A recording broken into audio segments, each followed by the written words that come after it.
How's it going, everyone? My name is True Underdog, and the other day I made the final definitive tier list for Mortal Kombat 11, which you can currently see on screen. However, a lot of you did point out in the comments that that was the ideal settings in the game, offline combat only. And a lot of you wanted to know, okay, but what's the tier list like for typical online play? When I'm playing in Combat League, what's the tier list look like then? In a place where crazy high ping reigns supreme, what does that tier list look like? So without any further ado, let's make a final tier list for online play. First things first, we must reset everything. There we go. Alright, so a lot of you are probably already talking about number one. Used to, it was Sub-Zero. Sub-Zero, crazy good online. That overhead, crazy tough to react to. That slide, also very tough to react to, and some very annoying zoning. And online especially, keep away can be super strong. The worse the connection gets, the harder it is to punish keep away. And of course, that's not the only good thing about Sub-Zero. The guy also has some really good spacing at jumping distance. Got some really good pokes, very easy combo conversions, meterless combos too, so he's still a very solid character even if he doesn't want to play keep away, so I still think he might be the best character when it comes to online play, but that might change as the video goes on. And then right behind Sub-Zero, I'm gonna go ahead and put Jax. Now for me personally, Jax is not as much of a threat, but that's because my buddy plays Jax all the time, and he's a fairly good Jax player, so I know what to expect. But if you don't learn that matchup, this guy just pummels you. And worse still, he kills you with a bunch of separate strings. Forward 3-3 punches your skull. Forward 2 punches your skull. Every now and then, command grab or a regular throw. And then, God forbid, he goes for low options because then you don't know what to think. You don't know how to block, and before you know it, you're already dead. And let's not forget that despite being a close-up aggressive character, the guy has 4 different projectiles, so still very good from far away too, or even around jumping distance. In fact, his heated up missiles are said by some pros to be the best projectiles in the game, especially from jumping distance because you can't react to them. So honestly, he's just an all-around solid character, and pretty much everything he does is safe, with the exception of special moves, but why would you do those? He doesn't even need them up close. And then behind Jax, I'm gonna go ahead and put Jade. So one of the biggest things about beating Jade is punishing what is unsafe, but the thing is, her overheads are much tougher to react to online in a bad connection. Even in just an okay-ish connection, it can still be tough to block some of her mix-ups. But if you do, that's when you beat her, you punish her, because otherwise she just wins. She wins from full screen, she wins from around jumping distance too, she has to do something risky to open you up, and when she does, you punish her. But online, it can be tough to even get to that point because the mix-ups keep landing. And I think that's why Jade is so scary online, especially in a bad connection. And then of course, just like Sub-Zero, she has an unreactable shadow kick. Now it is a high attack, so you could duck it, but that thing is still crazy fast, and she can amplify it, which if you're not fast to whiff punish, she can actually hit you for trying to punish her. So she does have unreactable stuff too, and let's not forget, Jade is still a very solid character, even without bad connections, so she's already a good character, but with a bad connection and online play, she is really good. And then behind Jade, let's go ahead and put Liu Kang. I think you already know what makes Liu Kang good. The guy can just dominate with the one string, but now a lot of Liu Kang mains have started doing staggers on block and even mixing in some throws, making him even more deadly. And the guy's always had good projectiles too, has the low projectile, has all the high projectiles, has the flying kick to check your projectiles and get a counter hit crushing blow. The guy is crazy good. He can also deny all of your wake ups with that parry. And just knowing the parry is there means you're not going to do wake ups as often as you might normally would, so he shuts down a lot of your wake up game too, just with that fear factor alone. And then behind Liu Kang, let's go ahead and put Cetrion. I haven't fought too many good Cetrions online, but the few I have really have shut me down. Now to be fair, I didn't know the matchup as well back then, but when I tell you they bodied me, I mean they really bodied me, like full body slam. I was pinned down, didn't know what to do. Cetrion has crazy good frame advantage from further away, and up close she has those disjointed hitboxes. She can hit you, but you can't hit her. If you fight a good Cetrion, that can be a real threat. And of course, as mentioned earlier, keep away is super strong online. And then behind Cetrion, let's go ahead and put Jackie. I imagine you don't see too many Jackies online, but I was playing around with Variation 3 the other day, and it gave me like an 8-win streak, and that was my first time playing her online. Jackie is already really good online. She's fast, she can whiff punish everything, and a lot of what she goes for is safe, so just like Jax, she she can keep pressuring you and there's no risk. So high reward, very low risk play, and then variation 3 is just mix up city. Now you don't see too many people use it because it does require a lot of dexterity with your inputs, but once you master it, it is so much fun. So I feel like online, in the hands of a good player, Jackie was already good, but upgraded makes her even better. Even though it did get some nerfs, it's still such a good variation, you guys. It's so good. Should we put Johnny Cage yet? You know what? I'll put up Johnny Cage and Geras. Johnny Cage got a really bad nerf to variation 3, but it still has great keep away, and variation 2 remains untouched, so still a very good variation. Very good footsies, very good combo damage, and in fact, if you're a combo king, it's some of the best damage in the game, and unless he chooses to launch you, you can't even escape it.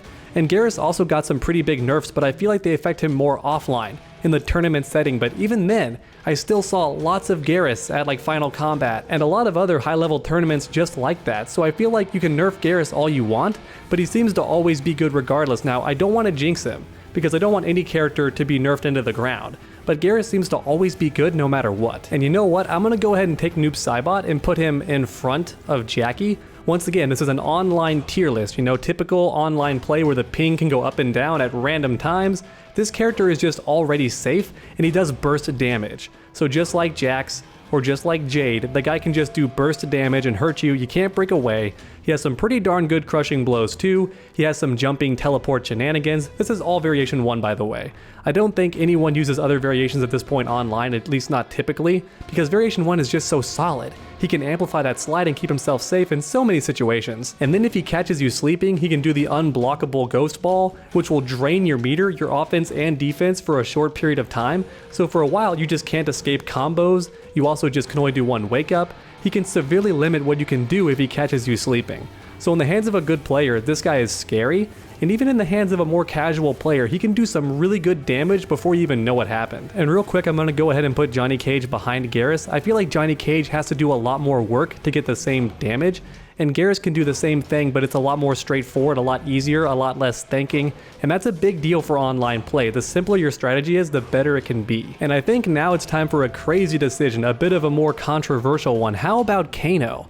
Because all of you in the comments section keep telling me about Kano. The guy has overheads, the guy has lows, the guy has high damaging combos, the Kano ball can catch you before you have time to react, or at the very least can whiff punish nearly everything you do, and he can do it from the air to avoid keep away. He's just an all-around solid character, and I feel like online he gets even stronger. And of course we can't forget the down one, back one. That stuff's not as strong thanks to the balance update, but it's still pretty darn good. That buffer window does help a bit on block, but it's still a very good strategy with Kano. So to start off the A tier, I'm gonna go ahead and put Kung Lao. Those staggers on block are ridiculous. His forward 1 is normally not that good, but online they can just do forward 1, forward 1, forward 1, 2. And I swear, a good player, every time you think it's time to press a button and punish them, no, they just finish the string and knock you down, go for the teleport, mix you up, all that crazy stuff. A good Kung Lao player will always teleport when you don't have time to interrupt it, that way you're forced to guess. And once you're forced to guess, you're in his ballpark. He has so many good options, and he just gets you frustrated, puts you on tilt, and then if he touches you in the hands of a good player, you're just dead. It's like 38% damage, or at least 35% for one bar. The guy is crazy. So the guy's got everything you need for online play. Crazy good mix-ups on teleport, really good range, some solid staggers, and his combo damage is crazy. And I feel like now is where things get extra tricky because I'm not sure who to put at this point. I think Cabal is very good. The guy's just safe on everything, and since the buffer on block has been changed, that makes him a little bit better because you can't punish him anyway. A lot of characters who were barely punishable, it was tough to punish them, but now it's guaranteed thanks to that input buffer on block. But Cabal was never punishable, so he's still completely safe. Now the guy doesn't have any true 50-50s without that special move, and the special move has a risk to it. But that's not what makes Cabal strong. Cabal just has really good footsies. That back one, super strong. The guy has tons of crushing blows that are just counter hit, or just whiff punishes. That's really good for online, and his combo damage is also really good. Solid zoning, solid counter zoning, just an all-around good character, and I think he's been made even better thanks to that input buffer on block because he's always going to be safe. Oh man, I completely forgot about Joker. Joker should be somewhere up here for sure. I'm thinking like Joker is maybe just barely in front of Noob Saibot but behind Cetrion, or maybe around here. If I could, I would probably tie him with Cetrion because Joker is a lot easier to be good with because he's safe on everything, really good crushing blows, good spacing, good pressure, and doing all of that with Joker is actually quite easy, so I think he's a very strong character, very strong DLC character. But back to tier A. Okay, let's go ahead and put Baraka. You don't face too many good Baraka players online, much like Scorpion. It's just people who love to play the character because they're fun, but they're not quite sure what to really do with them. If you know what to do with Baraka, he can steal his turn back very easily. Very good offense, really safe strings too that cover a lot of distance. The guy has a decent projectile and really good combo damage. His mix-ups aren't the best, but it doesn't really matter when he's always safe. And that Chop Chop does really good block damage.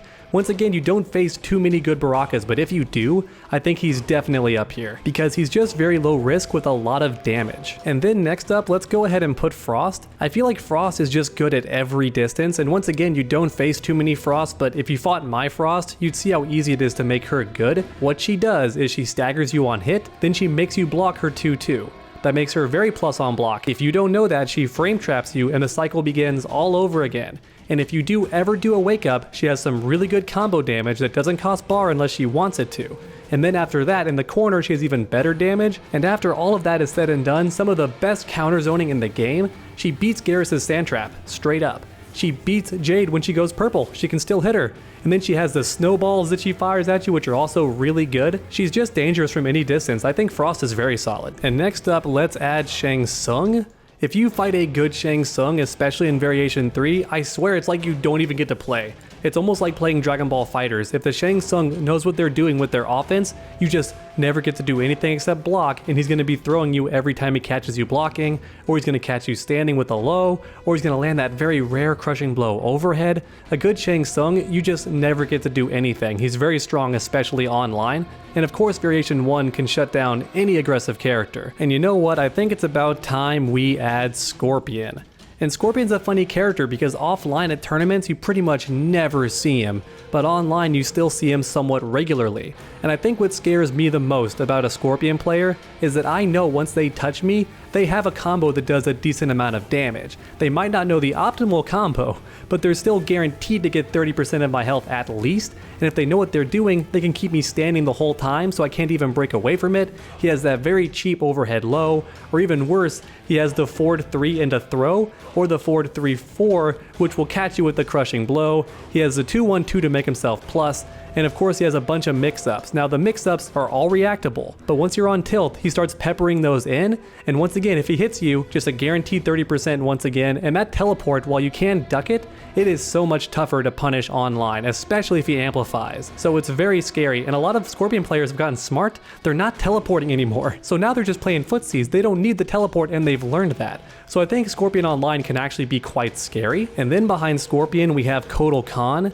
When you face a good Kotal Khan, just like Scorpion, they delete your health bar, but they also have the command grab. And unlike with Scorpion's mix-ups, you cannot react to that command grab. You have to guess, is it coming or is it not? And if it's not coming, he can still keep himself safe or even plus, so it's very scary. He just peppers that in, and it's also really good after blocking attacks too.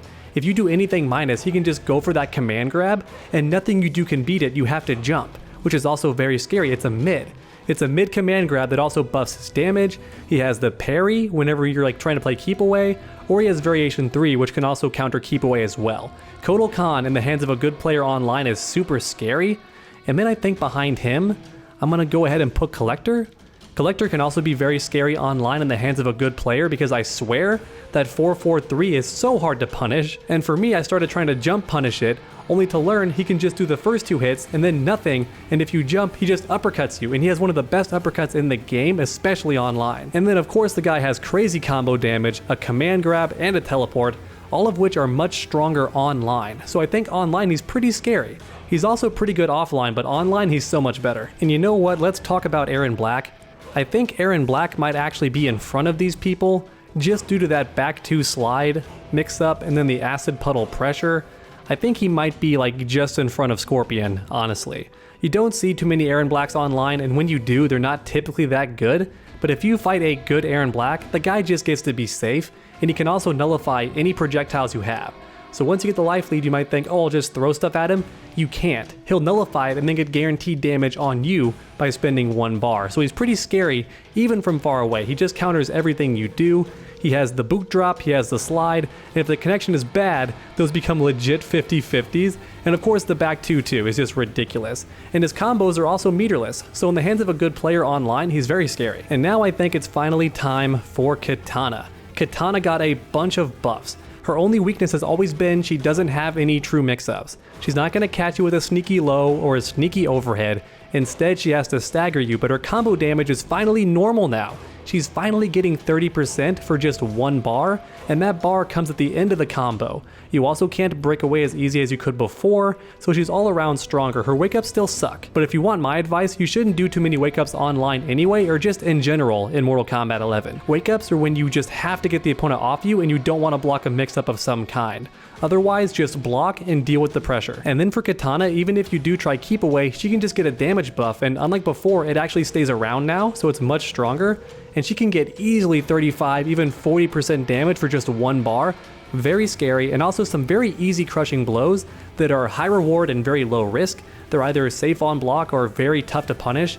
Typically, it requires a flawless block, so a lot of what she does well is already safe online. All she got now was better anti-zoning and better combo damage. And then to finish off A tier, I think we're gonna go ahead and put Nightwolf. Just a very solid character. If you want to spend 2 bars, you're getting pretty good damage, and he's already doing between like 27 and 28%, which isn't terrible. It's not good, it's below average, but he's very solid without it. Very good projectiles, very good reflect. He can even teleport with that. He's got some very simple mix-ups that do catch people sometimes, and he keeps himself safe all the time with easy hit confirms. So not very much risk and not a high reward either, but I'd say he's about even. He's a very honest character who's not too risky. And next up we have B tier. This one's going to be very interesting, so I think I'll put Sindel, just because once again she has hit confirms that can be a lot of damage, or she can keep herself safe. A lot of what she does is tough to punish online. She has a string that can only be punished with a flawless block. And then eventually she might land that overhead and she has tons of time to hit confirm it for a full combo. She can also make herself plus, which can be good for throws, and her throws crushing blow in both directions, so very scary in that regard too. Her crushing blows aren't usually the best, but if she lands them, she's guaranteed like 40% with just 1 bar. She can do some really crazy damage, a great wake up 3 also, and a really good uppercut, and good uppercuts can be great for online play. Her only real downside is that the mix-ups are very punishable, but once again, in the hands of a smart player, she doesn't have to go for the mix-ups. She can keep herself fairly safe with the overhead starter and the low starter, both of which are almost impossible to punish if used properly, so she does have some safe play and some high damage. And then how about Scarlet? Let's talk about Scarlet. Once again, lots of flawless block gaps, but online pretty much no one ever uses those, so she's a lot stronger online. A lot of her tools can actually shine. She has some very good keep away, and she can even counter the opponent's keep away as well. She has a teleport, which can be really useful. An all-around solid character, and if you do anything unsafe, she has the meterless punish combo, which is very good.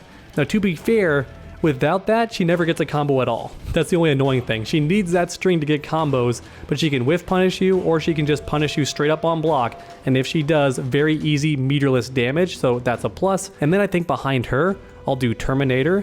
This guy has a very good string for starting off combos, and it is safe on block. You have to either interrupt it or go for a flawless block. But if you do that too many times, the person playing Terminator can just change the string and knock you down every time for trying to do that. And that option is also fairly safe too. So he's got really good damage and a lot of mix-ups too. He has the low overhead, the overhead throw, he has the command grab, all that scary stuff. And then for variation 2, he has the running man, which just chases you down. If you try to jump, he just uppercuts you. If you try to backdash or something else, he'll just kick you. If you want to try and block, he can command grab you, so very scary stuff. I used to have Terminator a lot higher up before, but I find he's just too easy to lame out. So if you're playing a lot of these characters, even Baraka, you can just throw projectiles at him all day, and then once he gets close, a lot of these characters are much faster than him. So he doesn't always want to close the gap and be that close. So if you pressure him, he's in a lot of trouble, and if you're far away, he can also be in a lot of trouble. especially against characters like Jade who have air superiority, or Jax who can duck under his projectile, all that stuff. So even though Terminator does very high damage and has a lot of mix-ups, I find it's very easy to lock him down either from full screen or just pressure him constantly because he's so slow. And you know what? I just noticed that Cassie Cage should not be in B tier behind these people. I think she should be at the very end of A tier. Gonna put Cassie right there. Very good counter zoning with the low gunshot, very easy hit confirms. She does have a pseudo 50-50 with the overhead and the low stuff, so pretty scary. And then in variation 2, she has unbreakable damage, so always a pretty solid character, just a bit riskier now to use her because she has that flawless block gap and that dive kick. But once again, very few players ever use flawless block online. It's just a bit tougher to do in a bad connection. So a lot of that stuff is still safe for her. So pretty good character. And let's be real, Sonya is pretty much in front of everybody in B tier. I want to put her a bit higher up, but I just don't see anybody playing Sonya. And I think it's because online, that main combo starter she has is a high, and everyone's just doing down 3s, down 4s, or uppercuts, and just abusing the crap out of that. And she still has really good zoning, but if you want to play projectiles, just don't use Sonya. They're not the best way to go. Better off playing Cetrion or Noob Saibot, or even Liu Kang sometimes. She doesn't have bad projectiles at all, but it's like if you want to zone, just pick somebody else. And if you want to be aggressive, you can pick somebody else too. She does have 50-50s, but they're very punishable, especially with that block buffer update. And it's honestly time to find a place for Spawn. Where should Spawn go? I'm thinking like right here, right in front of Erron Black is a good place for Spawn. He's kind of like a weaker version of Cetrion when it comes to online play, and I feel like it's just tough to do his main hit confirm, which is that back 1-2. It is tough to see if that first hit lands before you commit online, and that's his main way of getting damage in every variation except for variation 2. And even though variation 2 is the most popular, that overhead is a big part of how he plays, and it's super tough to confirm online. Now he's still a good character, still has a safe on block projectile that's very fast, so he's still pretty good. I kind of want to put him up higher, but I feel like right here is a good place for Spawn, and it's still, I think, better than where he's located on the offline tier list. Oh boy, but now we have the bottom 3. I'm pretty sure it goes like this: D'Vorah, Shao Kahn, and then Raiden. Now, if I play D'Vorah, you better watch yourself. I spent a lot of time learning this character just because nobody loves her, and I'm always drawn towards characters that everyone hates. And I also find her kind of adorable, and I'm not sure why. Maybe it's the third person. The third person kind of gets me. Y'all might think I'm crazy, but I really do think NetherRealm could have made her a likable character if they really emphasized how much of a mother she is to her hive, and that she just wants to keep her children safe. That could have made her a very interesting character, and you see it come out in her animations when she pets the babies and stuff like that in between rounds or at the end of the match. That's all very cute to me. I feel like she could have been likable, but they just tried so hard to make everyone hate her. She keeps killing off fan favorite characters. But anyway, that was a bit of a tangent. I feel like offline D'Vorah is much better, but when it comes to online play, it's tough to get a lot of her stuff to work, and a lot of people love to uppercut her because she has so many highs and the overhead is so slow, it will lose to a lot of people who love to mash. So what you gotta do with D'Vorah is just walk back and whiff punish everything, and use those spider legs and amplify to keep yourself safe, or on hit, leave them standing. You're like plus 13 on hit. Go for your throws, your crushing blows, all that fun stuff. She has ways to make it work, and she has the pressure on wake up with the bugs. She's honestly a very solid character. Variation 2 is great for countering a lot of keep away, but I feel like online it's tougher to react with it. That's the main thing. She has to react very quickly, and it's tough to do that online, which is why I have her here. And then of course we have Shao Kahn. Shao Kahn is one of the few characters who hasn't gotten any bones for a long time. The guy has not gotten any help from NetherRealm in so many months, but the character, to be fair, I don't want to freak y'all out, he can do fine online. Video Games Yo, once again, getting like 40 game win streaks in Combat League. This character can work. You just gotta put in the time with him, but he's got a lot of stuff working against him. He's typically very slow, and his fastest move you have to block doesn't convert into anything, and his keep away is not very good. His counter keep away, not very good. He does require a bit of risky play with the shoulder charge to check the opponent every now and then, but his combo damage is very good. One of the best uppercuts, arguably the best sweep in the entire game too. Pretty good down 4. He has the tools, but playing him requires a bit more of a veteran mindset. If you're a more casual player, you don't know what tools you have to use with him to make him work. And then sadly, in last place, we have Raiden. Once again, variation 2 is pretty much the only variation to make Raiden work, but it requires him to get that buff. And if he can't get that buff, he stays one of the worst characters in the game. If he gets the buff, he shoots up like instantly. He has so many far-reaching attacks that are safe on block and convert for lots of damage. His combos get that much better, really solid hit confirms, Everything he does is now safe with that special move. Corner damage is also really good, but he does not have the teleport in Variation 2. Instead, he has crazy anti-air game. However, once again, you have to get the buff out. If the opponent's constantly playing keep away, you cannot make that buff work. You can't get close enough to do any of the fun stuff. And then if they're pressuring you, you also never get the chance to do your buff. And he's also minus on so many of his strings, so it makes it tough to even get it out there without having to hit them first. So it's just not the easiest build to make work. And Variation 1 has that like spinning attack that you can duck. Once again, Variation 2 is his only variation that really works, and you have to get that buff out. Alright everyone, I think that is about it for my online tier list. As you can see, nobody is in C tier because I feel like online, nobody's that bad. And as you've heard me say time and time again, I don't think any character in this game is terrible. I think they can all get the win. You just gotta work a little bit harder with characters in this row. You know what? Last minute change, I'm putting Sonya right here. I know it looks ugly because then we have one character by herself in the second row of A tier, but I think this makes a lot more sense. But please let me know what your tier list looks like in the comment section down below. And then while you're down there, go ahead and leave a like if you enjoyed the video. It really does help my channel out a ton. And then why not keep that combo going by subscribing and ringing that bell? That way you never miss a future video. Make sure to come back next time, and as always, stay underdogs.